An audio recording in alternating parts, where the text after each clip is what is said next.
Donc bonjour à tous. Alors aujourd'hui dans le récit de vie, je reçois Monsieur David Astorga, ancien présentateur de téléfoot notamment, qui est journaliste sportif. Bonjour David. Salut Roman. Alors David, je vais poser la question que je pose à toutes les personnes que j'interviewe, qui est tout simplement, vous êtes né où et quand? J'ai fini il y a 50 ans euh, à Saint-Mandé. Saint-Mandé, dans le 94, donc le Val-de-Marne, à quelques centaines de mètres de Paris, Un demi-siècle donc, déjà. moins un quart. Alors comment vous choisissez de vous orienter vers le journalisme? Euh, j'ai 20 ans à peu près. J'ai fait un BTS commerce international après le bac. Donc j'obtiens ce BTS et les orientations qui suivent ne me passionnent pas parce que c'est un BTS que j'ai fait un peu par défaut pour pas rester en rade, mais c'est une très bonne formation. Mais bon, je m'imagine pas travailler dans ce domaine-là en fait. Je me pose la question quelle est l'activité qui me correspondrait, qui pourrait me plaire, etc. Et à l'époque, j'aime lire, j'aime écrire. Et puis, comme je fais du foot depuis très très longtemps, je m'amusais souvent avec mes amis à les interviewer, tout ça. Et je me dis, bah tiens, journaliste, je pourrais voyager, je pourrais raconter des histoires, écrire. C'est une activité qui m'intéresse. Bon, là, on est quoi? On est en 93 à peu près, c'est ça, ouais. Je me dis, bah tiens, journaliste économique, ça pourrait me plaire. Voilà. Et donc, je décide d'entrer dans une école de journalisme à Paris et à l'époque, c'était 2 ans, parce que quand j'avais déjà le BTS, bref, j'avais une équivalence, là, là, là.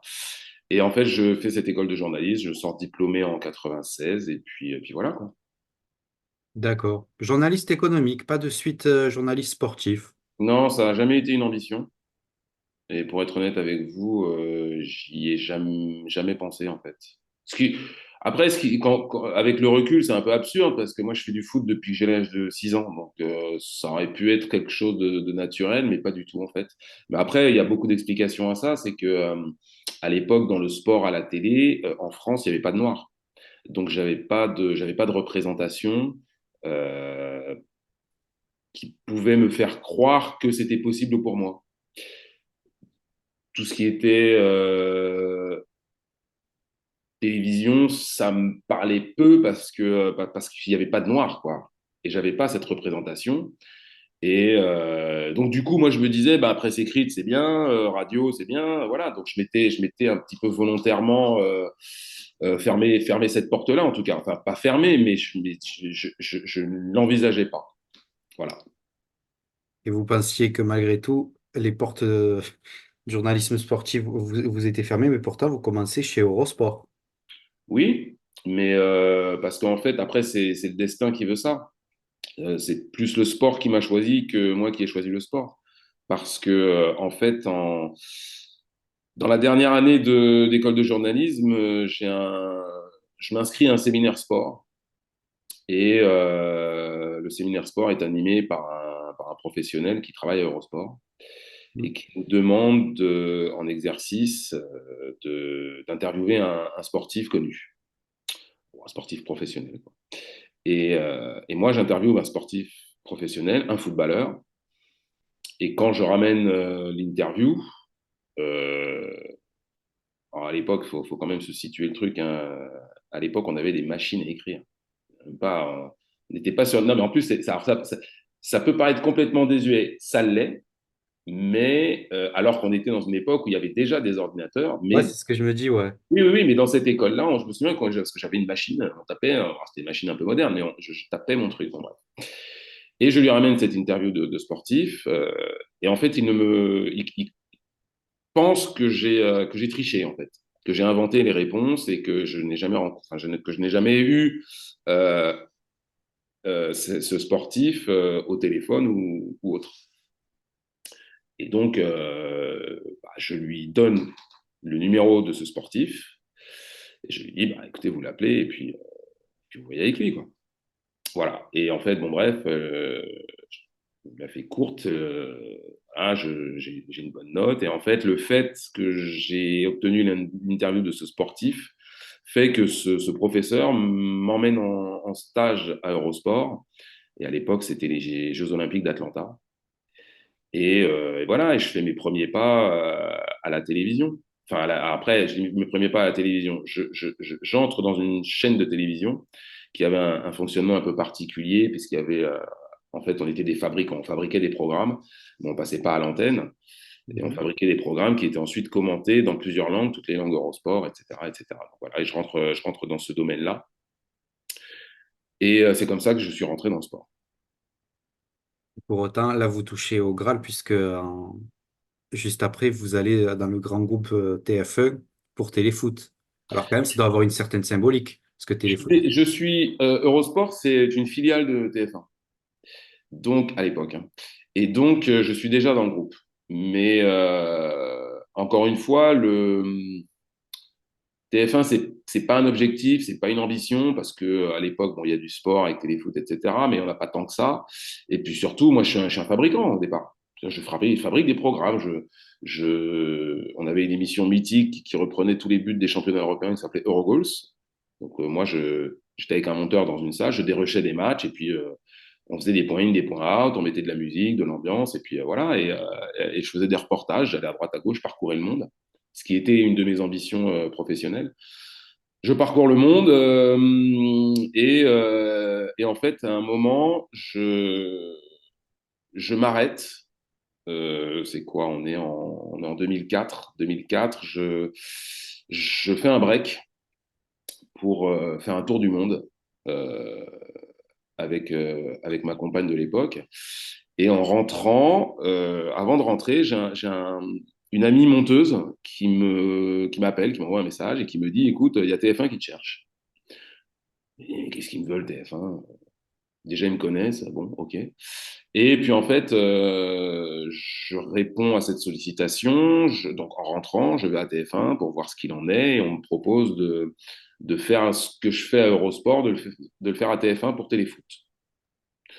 Donc j'y vais, mais j'y vais sans me prendre la tête, puisque de toute manière, on me demande au départ de faire des choses que je sais déjà faire.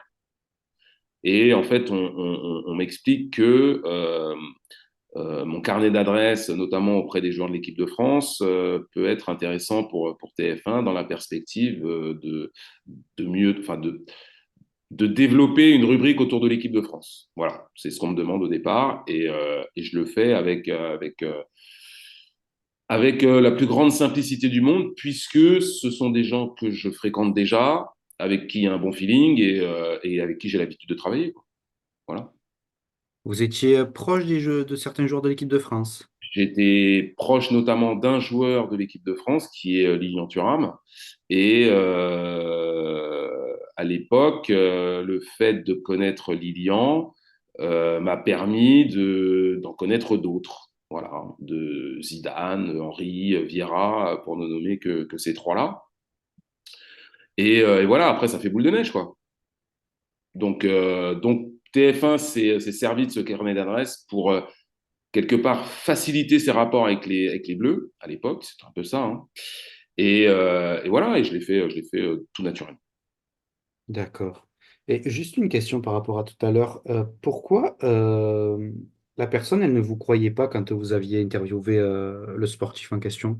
Ben, J'ai oublié de vous la poser, excusez-moi. non, non, non, c'est juste que il se trouve que le sportif en question, c'était Lilian Thuram. Et Lilian Thuram, à l'époque, il est international français. Il est déjà international? Peut-être. En quelle année? 96. Ouais, il me Et semble. il joue, c'est un des joueurs français qui joue à l'étranger. Voilà. Et à l'époque, il n'y en avait pas 50 000. Donc, euh, donc c'était un joueur qui était reconnu en France et qui jouait à l'époque à Parme, je crois.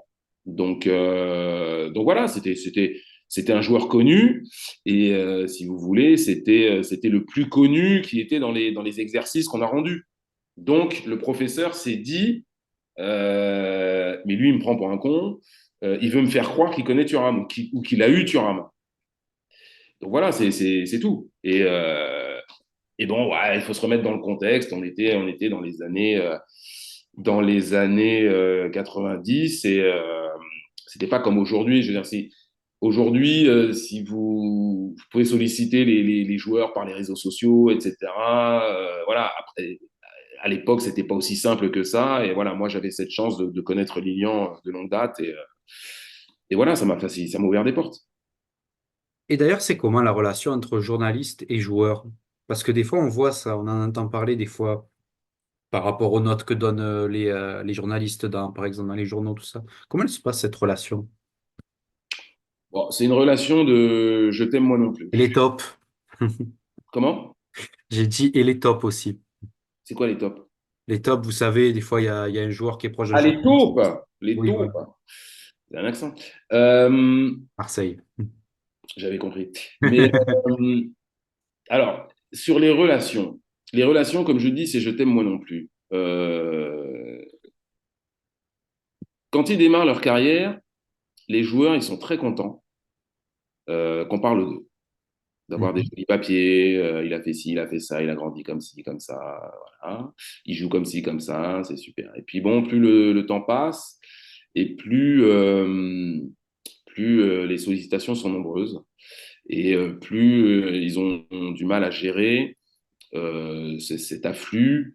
Et puis bah, la notoriété aidant, l'argent aidant, bon, bah, ils se coupent un peu du milieu des médias, puisqu'on leur explique à longueur de temps qu'il faut se méfier. Donc bah, au bout d'un moment, ils finissent par se méfier, à tort ou à raison, et les liens se distendent. Voilà.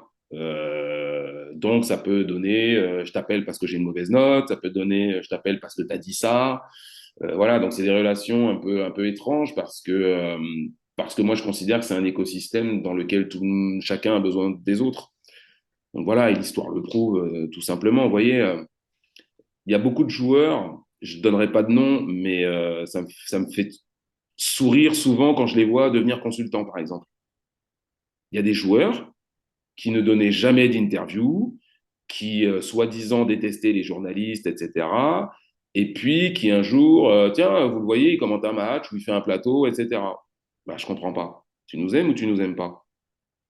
Et ils passent leur temps à critiquer, à dire tel journaliste ceci, tel journaliste cela. Il y a un truc dans ce métier, enfin dans cette relation qui est pour moi malsain, c'est la mauvaise foi des joueurs. Tous les joueurs vont vous dire non mais moi je peux me juger, je sais si j'ai été bon ou si j'ai été mauvais. Pipeau. Il faut surtout pas leur dire qu'ils ont été mauvais. Il faut surtout pas leur dire que s'ils ont gagné un gros tournoi, ben à un moment, ça veut dire qu'ils ont aussi eu un peu de chance, un petit coup de pouce, un petit ceci, un petit cela, et l'histoire le prouve. Vous ne gagnez pas une grande compétition en football sans à un moment un petit coup de pouce, une décision arbitrale, vous passez des fois par un trou de souris, etc., etc. Ça, c'est l'histoire du foot. Mais ils sont dans le déni. S'ils gagnent, c'est parce que c'est les meilleurs, parce que ceci, parce que cela. Voilà. Moi, je peux vous le dire parce que ça m'est arrivé. L'histoire prouve que c'est faux. Donc voilà, la relation, elle est comme ça. Après, ce sont des choses qui évoluent.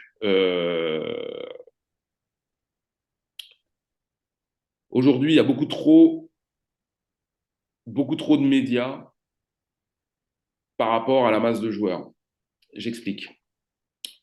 Dans les années 90, il y avait la télé, un peu, la radio, un peu, et la presse écrite.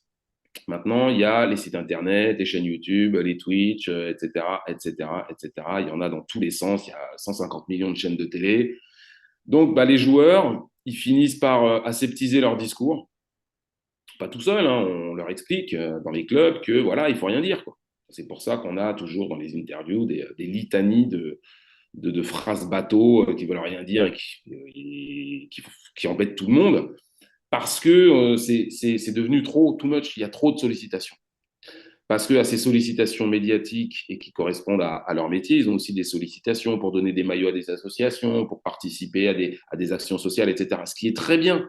Mais ça veut dire que le sportif de haut niveau, aujourd'hui, il a aussi une vie en dehors de son sport et cette vie, elle est de plus en plus chargée. Sans compter évidemment la partie commerciale un, qui a pris une ampleur démesurée parce que les joueurs, bah, ils s'entraînent le matin, puis l'après-midi, ils vont faire un shooting ou ils vont essayer des pompes. Voilà, donc aujourd'hui, on est dans un système qui, pour moi, arrive à saturation, mais voilà, c'est comme ça. Et ça fait que les liens se distendent entre les journalistes et les sportifs de haut niveau. Alors, dans le foot, c'est vrai, pas forcément dans les autres sports, mais il y a un truc aussi qui est vrai, c'est que sur les 20-30 dernières années, il y a eu énormément d'afflux d'argent dans le foot. Et ça crée des décalages. Parce que le salaire des journalistes, je suis bien placé pour en parler, n'a pas augmenté de manière aussi exponentielle que celle des footballeurs. Donc voilà. Après, sur les taupes, c'est toujours la taupe, elle a toujours un intérêt. Et la taupe, c'est pas forcément le joueur lui-même, mais le joueur, il a un entourage. Et des entourages qui sont souvent de plus en plus gros. Et il va parler à son agent, il va parler à son kiné perso, il va parler à son banquier, j'en sais rien. Et puis les gens parlent, quoi, c'est tout. Parce que les gens adorent dire, ah bah tu sais, j'ai une info, on m'a dit que, et l'autre il est comme ceci, il était comme cela. C'est la culture du buzz. Et voilà, c'est comme ça, c'est des temps modernes, faut vivre avec. Après, voilà, les taupes, une taupe, enfin, une taupe, quand, un sportif qui parle directement à un journaliste, alors des fois il peut y avoir des amitiés. Par exemple, Lilian aurait pu être ma taupe. Il aurait pu me donner des infos croustillantes sur l'équipe de France, qu'il n'a jamais fait. Mais ça aurait pu, parce qu'on a une relation amicale avant qu'il soit footballeur. Vous voyez ce que je veux dire? Oui. Donc voilà, et il y a des amitiés entre des journalistes de l'équipe des gens de radio, etc., et des joueurs. Bon, voilà, ça ne me choque pas parce que les gens se sont connus avant, ou alors ils se sont appréciés après, et puis voilà, ça fait partie du jeu et ça nous donne du pain à moudre, comme dirait votre ami Laurent Blanc. D'accord. Alors, en fait, moi, ce que je retiens, c'est que, enfin, j'ai l'impression que pour se mettre dans la poche certains joueurs, il faut être hypocrite. Faut pas leur dire, en fait, oui, Non, non, non, non, j'ai pas c'est pas été ce que bon. j'ai dit. Non, non, non, c'est pas ce que j'ai dit. J'ai dit qu'il n'appréciait pas. J'ai pas dit qu'il fallait pas le faire. D'accord. Après, il y a deux façons de faire ce métier. Non, mais j'ai dit, j'ai l'impression. C'est pas. Non, il faut pas avoir cette impression. Il y en a qui le font et ils font ce qu'ils veulent. Moi, c'est pas ma vision du métier. C'est pas ma façon de travailler. Mais voilà, moi ça m'a valu des moments, des conflits, etc. Mais je reste fier de ce que j'ai fait parce que j'ai toujours fait avec honnêteté. Et que moi, je suis pas là pour dire euh, t'es le plus beau, t'es le meilleur, même si je peux le penser. Mais c'est pas mon métier. Mon métier, c'est de raconter ce qui se passe, de raconter ce D'être que je vois. d'être objectif, oui. Donc je fais ça. Faut jamais oublier, même quand on est journaliste sportif, parce qu'on a tendance à croire que c'est que du fun, qu'on tape la discute avec les joueurs, qu'on va au resto avec eux. Oui, ça arrive, parce que ça fait partie du métier d'entretenir ce réseau-là, pas se mentir. Mais ça ne veut pas dire se prostituer pour avoir des infos, etc. Il faut que il faut que ce soit un échange. C'est tout bête, quoi. Voilà, c'est tout. Et il y a des journalistes qui fonctionnent comme vous dites. Voilà, chacun fait comme il veut. Mais moi, je ne dis pas qu'il faut être hypocrite, parce que je pense que quand on fait ce métier, il faut aimer le sport euh, et les sportifs, parce que ce qu'ils font, euh, ça reste extraordinaire. Ce qu'ils font. Alors, extraordinaire, pas dans le sens, ce ne sont pas des super-héros, mais Sur les retombées, oui.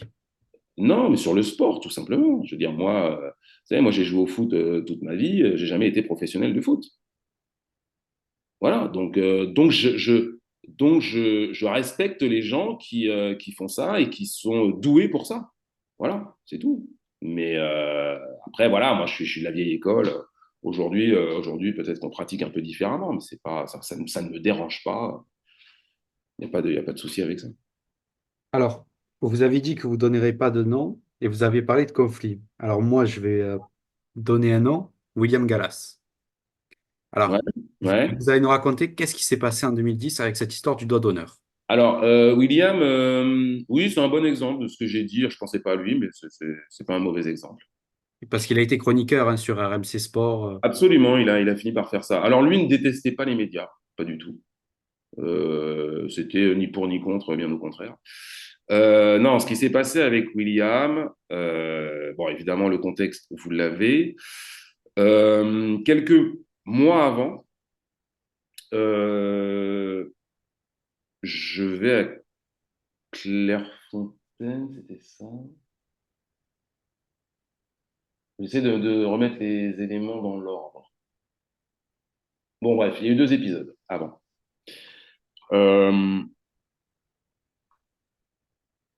j'ai rendez-vous avec lui à Londres pour une interview. Donc, je me déplace. J'ai son accord via son agent, son club, etc. À l'époque, il joue à, je crois qu'il a, Tottenham ou Arsenal, ou il Arsenal. a Arsenal à l'époque. Bon, bref. J'ai rendez-vous avec lui. Il vient pas. Donc, moi, je me déplace à Londres et lui ne vient pas. Donc, ça fait tout un pataquès.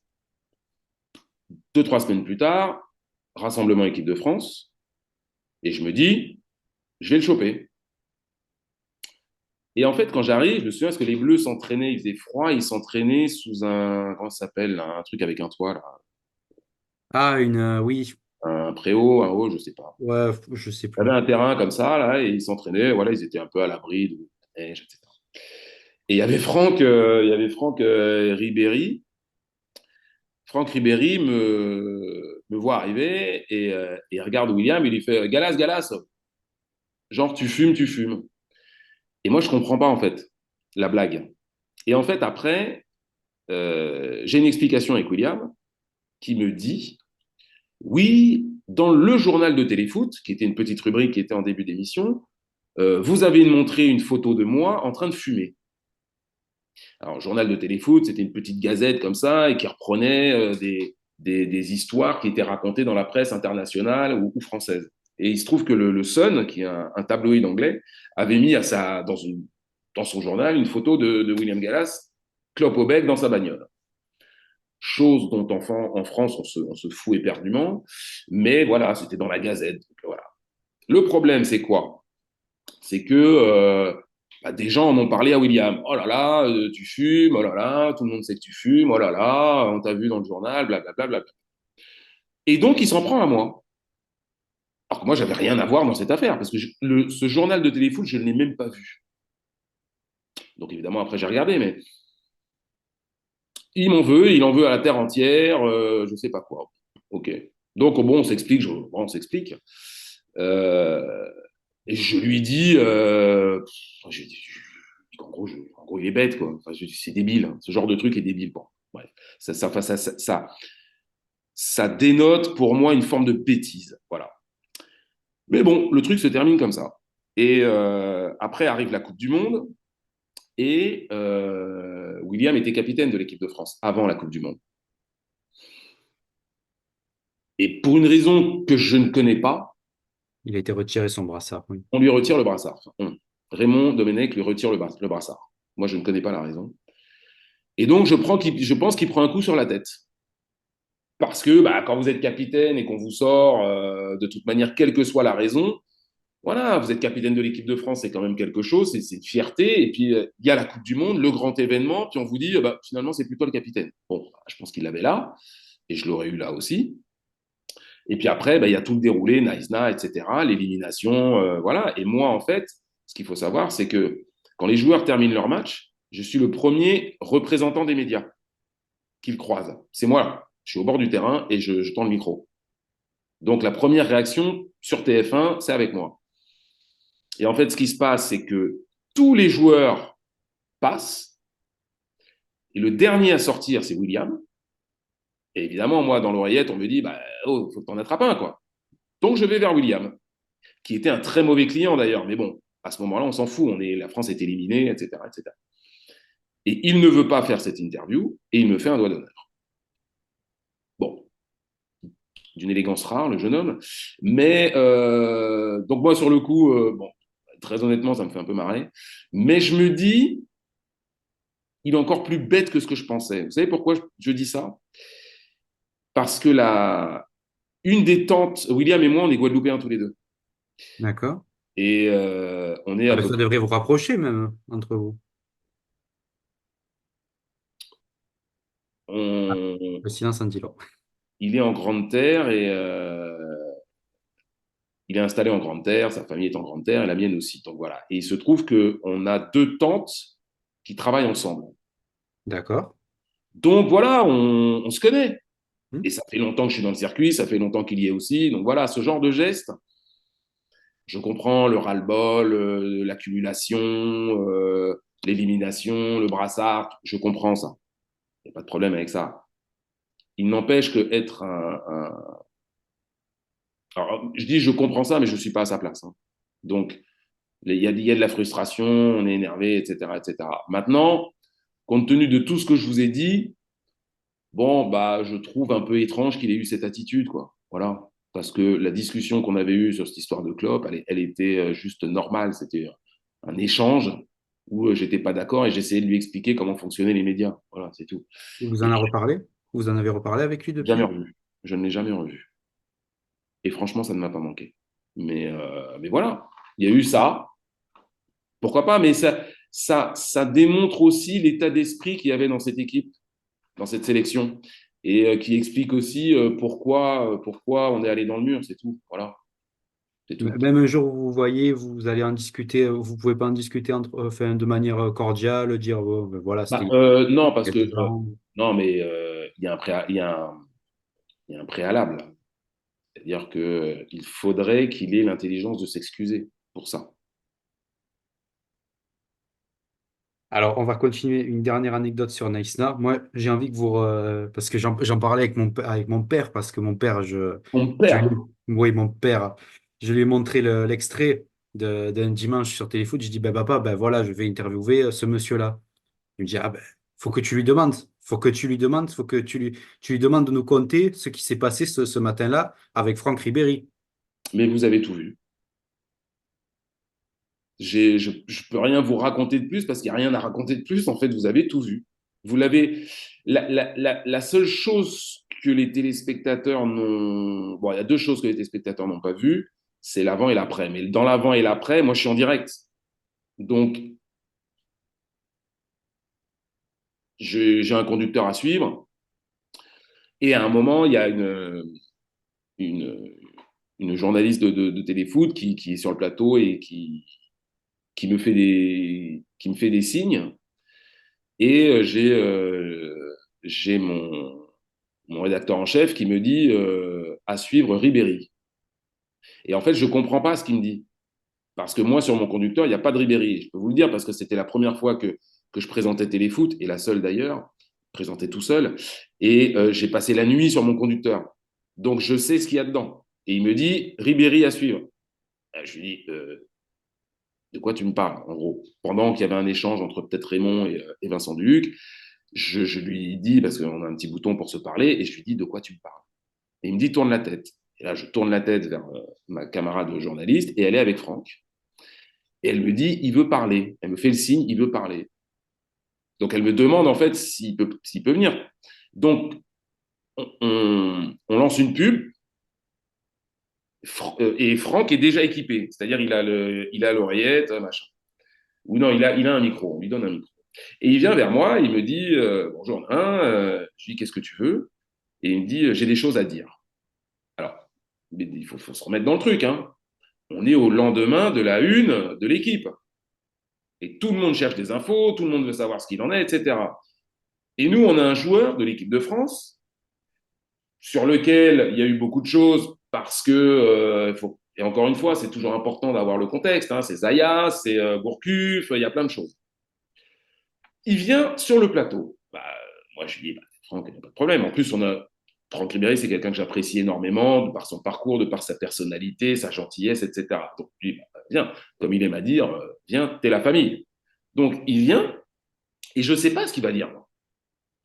Et là, il part dans son truc, et en fait, alors, on est un peu dépassé par ce qu'il raconte, parce qu'on apprend des choses, etc. Mais en même temps, moi, je sais qu'il ne faut pas que je me laisse déborder. Donc, j'essaye de maîtriser un peu le truc, j'essaie de relancer, de poser des questions, parce que quand il m'explique que des insultes dans un vestiaire envers un entraîneur, c'est normal. J'ai été dans un vestiaire pas pro, mais j'ai été dans pas mal de vestiaires. J'ai jamais vu ça. Donc, je pose cette question qui peut paraître un peu naïve, mais je dis, bah, Franck, quand même, insulter son éducateur, c'est pas normal, quoi. Enfin, voilà, bref, je lui pose la question sur Gourcuff, etc., etc. Bon, bref, le truc se fait. Et à un moment, moi, je ne réalise pas que c'est un moment qui fera date parce que je suis trop concentré sur mon émission et sur la maîtrise de mon émission. En plus, j'ai Raymond que tout le monde déteste et Vincent et Vicente. Ça s'envoie du ping-pong, ça s'envoie de la punchline, pas ça se chante, mais ça bataille un peu, quoi. Donc c'est un peu chaud. Mais moi, je suis obligé de maîtriser mon antenne parce que je suis sur TF1, on me donne ma chance de présenter Téléfoot. Avec tout ce qu'il y a autour, tout ce qu'il y a derrière, c'est waouh, c'est mon moment, quoi. Donc il faut quand même que je sois pro, quoi. Et en fait, on me dit, écoute, c'est super. Moi, j'ai un timing, hein. Il y a la pub, il y a le machin et tout. Et les minutes de retard sur TF1, ça coûte une blinde. Ça, je le sais. Et on me dit, garde l'antenne. Tu gardes l'antenne et on te dira quand il faut abréger. Et donc, on déborde un peu, ce qui est très, très rare dans Téléfoot. On déborde un petit peu. Et voilà, on fait une émission et après on débriefe un peu avec Franck, voilà, on se raconte un peu des choses, mais bon, il n'y a pas de scoop, etc. Et surtout, c'est que personne ne voit venir ce qui va se passer l'après-midi. Personne. Personne ne voit venir ce qui va se passer l'après-midi. Parce que Franck est venu un peu jouer en solo sur ce coup-là et que, voilà, il était en train de se tramer quelque chose et alors, rétroactivement, je pense mais je peux me tromper, hein. Je pense que Franck voulait pas faire la grève et qu'il est venu un peu, c'est de la psychologie à deux balles, hein, mais je pense qu'il est venu un peu se dédouaner de ça et qu'il a vu le truc arriver et voilà. Mais bon, après, ça, c'est une analyse comme une autre, quoi. Voilà. Mais il y a rien d'extraordinaire. En dehors de ce que vous avez vu, il n'y a rien d'extraordinaire. D'accord. Voilà. C'est bien d'avoir, oui, votre point de Oui, bah, vue après, c'est. comme vous l'avez vécu. Vous imaginez, depuis le temps, j'ai dû la raconter beaucoup, cette histoire. Après, moi, il y avait un truc qui m'avait fait marrer quand même, c'est qu'il est arrivé, il aurait pu arriver en survette. Alors, il est arrivé en claquettes chaussettes avec Voilà, la c'est ce toquante qui en retient tout or. le monde, ouais, voilà. Bon, ça, c'était un peu waouh. En plus, enfin, bon, bref, la montre était vraiment très, très imposante. Mais voilà, pour moi, ça reste un bon souvenir parce que l'émission s'est très bien déroulée, parce que le grand patron m'a appelé en personne derrière et que ça, voilà, c'est très valorisant. Et voilà, je retiens ça et je retiens qu'on avait fait une bonne émission avec toute l'équipe et voilà, c'était le plus important pour moi et voilà. Après ce qui s'est passé, il s'est passé ce qui s'est passé et voilà, c'est comme ça. Alors, quel conseil vous me donneriez, moi qui veux devenir journaliste sportif? Je suis personne pour donner des conseils, ça c'est la première chose. Après tout ce que je peux dire, moi je vais pas vous parler du journaliste sportif, je vais vous parler du journaliste tout court. Le journaliste, c'est quelqu'un qui rend compte. Son métier, c'est de rendre compte. Son métier, c'est pas d'être copain avec le politique, d'être copain avec le milliardaire, avec le chef d'entreprise. Alors, sauf s'ils sont déjà copains avant d'être dans leur statut respectif. Mais le journaliste, il fait un travail. Il travaille pour son lectorat, pour ses téléspectateurs, ses auditeurs, etc., ses followers, c'est ce que vous voulez. Donc, il y a des droits et des devoirs, euh, et notamment des devoirs. L'éthique, vérifier ses infos, euh, respecter son environnement. Voilà, après, bon, voilà, il y a il y a des fondamentaux comme ça. Et en fait, ces fondamentaux-là, il faut jamais les oublier. Voilà. Et parce que c'est ce qui va vous permettre de d'être respecté par vos interlocuteurs. Tant que vous serez droit et que vous ferez les choses avec honnêteté, alors, vous tomberez sur des gens malhonnêtes qui vont vous dire, ah oui, mais t'as dit ça. Mais vous, vous savez que ce que vous avez dit, c'est honnête et c'est vrai. Donc, faudra pas, parce que ça arrive toujours dans une carrière, il faut pas s'en formaliser. Il faut juste attendre que ça passe, en fait. C'est ça le truc. Mais avoir une éthique, vérifier ses infos, sourcer quand on peut. Voilà, il faut être un peu, enfin, il faut être tout le contraire de ce que sont beaucoup de gens qui parlent sur le foot. D'accord. Balance des choses, qui ne vérifient pas. Et voilà, il y a aussi, c'est un thème que je voulais aborder, aussi les agents. Parce que les agents, évidemment, ce sont de grands manipulateurs, et notamment avec les médias. Et en période de mercato, c'est incroyable le nombre de fausses pistes qui peuvent être créées. Alors ça amuse tout le monde, c'est une espèce de jeu où on vous explique que un tel, le Real, le Barça, et sur lui, c'est juste pour faire gonfler les prix ou pour renouveler un contrat. Voilà. Moi, c'est pas une période qui me passionne parce que je trouve déjà qu'il y a beaucoup trop de mouvements, que ça dénature un peu l'identité des équipes et que de toute manière, ce ne sont que des flux d'argent qui servent une très petite quantité de gens. Voilà. Mais voilà, ça, moi, je suis pas ami, mais je connais très bien un des agents qui œuvre dans le foot international. Mais voilà, c'est une connaissance de travail. Voilà, c'est pas, même si il nous arrive de manger ensemble ou de boire des coups ensemble, il faut toujours garder cette distance. Et elle est importante, cette distance, parce que sinon, vous devenez leurs esclaves. D'accord. Et après, ils peuvent ils peuvent tout vous faire. Et voilà, et du coup, vous vous dénaturez vous-même. Voilà, c'est ce qui est important. Il faut jamais oublier ce pourquoi on fait ce métier. Et c'est aussi ce qu'on dit souvent aux sportifs qui ont un peu des boulards énormes et qui veulent pas parler parce qu'ils sont en guerre contre un média ou contre un journaliste. Quand vous parlez à un journaliste et que vous êtes sportif, vous ne parlez pas qu'aux journalistes. Vous parlez aux gens qui vous apprécient, aux gens qui vous écoutent, vous parlez à vos patrons. C'est ça le truc. Et c'est pour ça qu'il ne faut pas personnaliser quand on est journaliste. Il ne faut pas croire que ah bah j'ai parlé avec Zidane, je suis super. Non, on s'en fout de toi. Tu joues pas au foot. Parce que quand les gens ils vont au stade, ils vont pas au stade pour voir les journalistes, ils vont voir les joueurs. Donc les stars, ce sont les joueurs. Voilà. Et il faut il faut les traiter comme ce qu'ils sont, c'est-à-dire des sportifs de haut niveau. Voilà. Sans faire des courbettes, sans se prostituer pour avoir quelque chose. On travaille.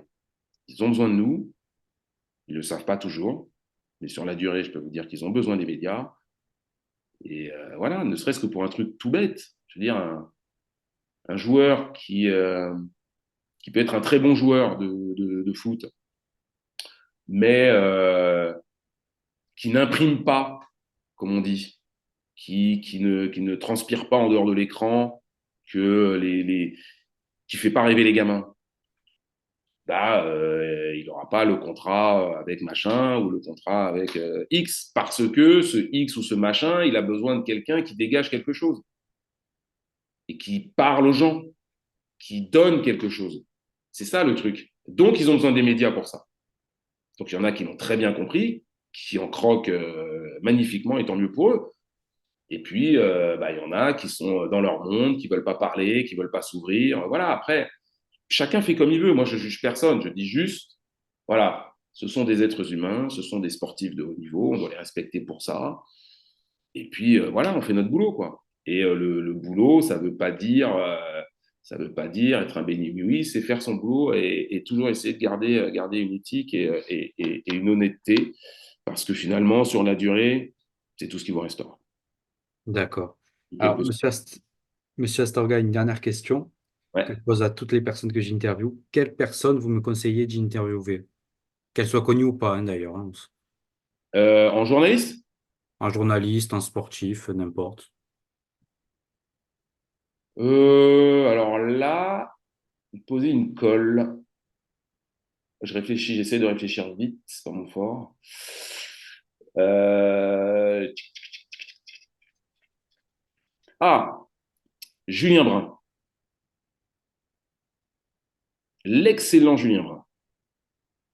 D'accord, Vous me c'est noté. contactez de ma part et vous dites que j'ai donné son nom. Super. Mais en tout cas, c'est gentil à vous. J'ai pris plaisir à faire cette interview. Et pareillement, C'était un pareillement. honneur. Et je vous souhaite le meilleur pour la suite, de belles fêtes Merci, de fin d'année. Et c'est gentil. j'espère qu'on se recroisera un jour. Inch'Allah, avec plaisir. Inch'Allah. Très bonne fête à vous, à votre papa. Et Merci. profitez bien des moments en famille, c'est ce qui est le plus important dans la vie. Merci à vous également. Ciao. Ça marche. Salut. Merci. Merci, au revoir. Au revoir.